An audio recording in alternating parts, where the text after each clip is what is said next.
Hello दोस्तों, आज की क्लास में हम बात करेंगे 7 जनवरी से संबंधित महत्वपूर्ण करंट अफेयर्स के प्रश्नों पर, जिसमें पहला प्रश्न है कि हाल ही में किस देश ने लियोनेल मेसी को स्वतंत्रता का राष्ट्रपति पदक प्रदान किया है। तो आपको बता दें कि अभी हाल ही में अमेरिका यानी कि यूएसए ने लियोनेल मेसी को स्वतंत्रता का राष्ट्रपति पदक प्रदान किया है। तो हमारा सही उत्तर हो जाएगा ऑप्शन सी। अगला प्रश्न है कि एडीआर की रिपोर्ट के अनुसार भारत के सबसे अमीर मुख्यमंत्री कौन है। तो आपको बता दें कि अभी हाल ही में एडीआर ने एक रिपोर्ट जारी की है, जिसके अनुसार जो एन चंद्रबाबू नायडू हैं, यह भारत के सबसे अमीर मुख्यमंत्री बन गए हैं। तो हमारा सही उत्तर हो जाएगा ऑप्शन बी। अगला प्रश्न है कि हाल ही में खो-खो विश्व कप 2025 का शुभंकर किसे घोषित किया गया है। तो आपको बता दें कि जो ये खो-खो विश्व कप 2025 है, इसका पहला संस्करण हो रहा है और यह भारत के राजधानी नई दिल्ली में इसका आयोजन किया जा रहा है। और जो इसके शुभंकर हैं वो तारा और तेजस हैं। यह इसके शुभंकर हैं, इसको आप टीटी से याद कर सकते हैं। टीटी तारा और तेजस। तो हमारा सही उत्तर हो जाएगा ऑप्शन ए। तारा और तेजस जो हैं ये खो-खो विश्व कप 2025 के शुभंकर के रूप में घोषित किए गए हैं। अगला प्रश्न है कि हाल ही में दिवंगत राजगोपाला चिदंबरम का संबंध किससे था। तो आपको बता दें कि जो राजगोपाला चिदंबरम जी हैं, इनका भी हाल ही में निधन हो गया है। यह एक परमाणु वैज्ञानिक हैं और इनका संबंध ऑपरेशन शक्ति और ऑपरेशन स्माइलिंग बुद्धा से है। तो हमारा सही उत्तर हो जाएगा ऑप्शन डी, ए और बी दोनों। अगला प्रश्न है कि हाल ही में भारत सरकार ने सकल घरेलू उत्पाद की गणना के लिए कौन सा आधार वर्ष अपनाने की घोषणा की है। तो आपको बता दें कि जो जीडीपी होती है, सकल घरेलू उत्पाद यानी कि ग्रॉस डोमेस्टिक प्रोडक्ट, मतलब जो घरेलू सीमा के अंदर जितने भी चाहे भारतीय हो चाहे विदेशी हो, उनके द्वारा जो घरेलू सीमा के अंदर जो आर्थिक गतिविधियां की जाती हैं, उनसे जो मूल्य प्राप्त होता है उसको बोलते हैं सकल घरेलू उत्पाद। तो इसकी यानी कि जीडीपी की गणना के लिए जो आधार वर्ष अपनाया गया है वो है 2022 और 23। तो हमारा सही उत्तर हो जाएगा ऑप्शन ए, 2022-23 यह आधार वर्ष अपनाया गया है। तो यह प्रश्न बहुत ही महत्वपूर्ण है। आपको आने वाले 2-3 वर्षों तक यह प्रश्न देखने को मिल सकता है विभिन्न प्रतियोगी परीक्षाओं में। तो ध्यान रखिएगा यह प्रश्न। अगला प्रश्न है कि हाल ही में हर घर लखपति योजना किसने प्रारंभ की है।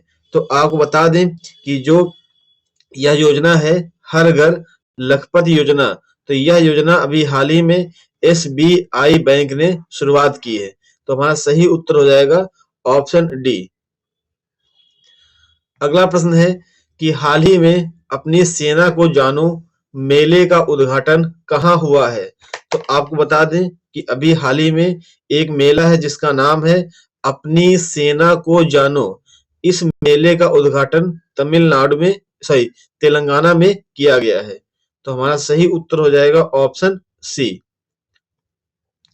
अगला प्रश्न है कि हाल ही में ग्रीन सकल घरेलू उत्पाद मॉडल को अपनाने वाला पहला भारतीय राज्य कौन सा है। तो आपको बता दें कि जो ग्रीन सकल घरेलू उत्पाद मॉडल है, इसको अभी हाल ही में छत्तीसगढ़ ने अपनाया है और छत्तीसगढ़ ने इसको अपनाने के साथ यह भारत का ऐसा पहला राज्य बन गया है जिसने ग्रीन सकल घरेलू उत्पाद मॉडल को अपनाया है। इस मॉडल के तहत यह होता है कि जो जीडीपी है, तो जीडीपी में प्राकृतिक पर्यावरण को ध्यान में रखकर ही जो भी गतिविधियां होती हैं उनको शामिल किया जाता है। तो हमारा सही उत्तर हो जाएगा ऑप्शन बी, छत्तीसगढ़।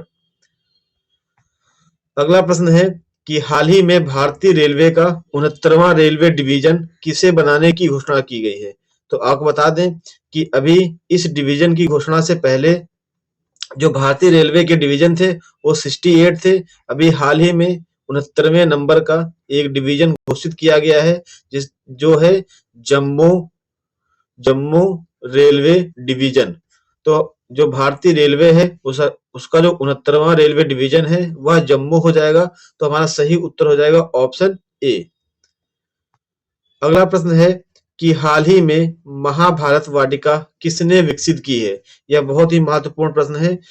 अभी हाल ही में जो उत्तराखंड राज्य है, उत्तराखंड उत्तराखंड इसने अभी हाल ही में महाभारत वाटिका का विकास किया है। तो हमारा सही उत्तर हो जाएगा ऑप्शन बी, उत्तराखंड। अगला प्रश्न है कि हाल ही में राष्ट्रीय पक्षी दिवस कब मनाया गया है? तो आपको बता दें कि जो राष्ट्रीय पक्षी दिवस है यह प्रत्येक वर्ष 5 जनवरी को मनाया जाता है। तो सही उत्तर हो जाएगा ऑप्शन बी। अगला प्रश्न है कि हाल ही में कौन यूएसए हाउस ऑफ रिप्रेजेंटेटिव के स्पीकर बने हैं? यह बहुत ही महत्वपूर्ण प्रश्न है। अभी हाल ही में जो माइक जॉनसन है, इन्हें माइक जॉनसन को जो यूएसए का हाउस ऑफ रिप्रेजेंटेटिव यानी वहां का जो जैसे अपने वहां लोकसभा है वहां पे उनको बोलते हैं हाउस ऑफ रिप्रेजेंटेटिव। तो इसके जो स्पीकर बने हैं वो बने हैं माइक जॉनसन। तो ध्यान रखना है, सही उत्तर हो जाएगा ऑप्शन डी। अगला प्रश्न है कि हाल ही में कौन 2023 में दुनिया का छठा सबसे बड़ा कपड़ा और परिधान निर्यातक देश बना है? तो आपको बता दें कि जो भारत है, भारत वैश्विक स्तर पर छठे स्थान पर पहुंच गया है, यानी 6th रैंक है कपड़ा और परिधान निर्यातक के रूप में। तो हमारा सही उत्तर हो जाएगा ऑप्शन सी, भारत। अगला प्रश्न है कि हाल ही में द्वीप विकास एजेंसी की 7वीं बैठक की अध्यक्षता किसने की है? आपको बता दें कि जो द्वीप विकास एजेंसी है ये शॉर्ट में IDA भी लिखा हो सकता है, यानी कि आइलैंड डेवलपमेंट एजेंसी। तो इसकी जो 7वीं बैठक हुई है इसकी जो अध्यक्षता है वो अमित शाह जी ने की है। तो हमारा सही उत्तर हो जाएगा ऑप्शन ए। अगला प्रश्न है कि हाल ही में बैंडेड रॉयल तितली किस राज्य में देखी गई है? तो आपको बता दें कि जो बैंडेड रॉयल तितली है यह तितली की एक प्रजाति है जो अभी हाल ही में त्रिपुरा राज्य में देखी गई है। तो हमारा सही उत्तर हो जाएगा ऑप्शन ए। तो दोस्तों यह आज की करंट अफेयर की क्लास थी। अगर यह क्लास आपको अच्छी लगी हो तो हमारे यूट्यूब चैनल को सब्सक्राइब करें और वीडियो को अधिक से अधिक शेयर करें। धन्यवाद दोस्तों।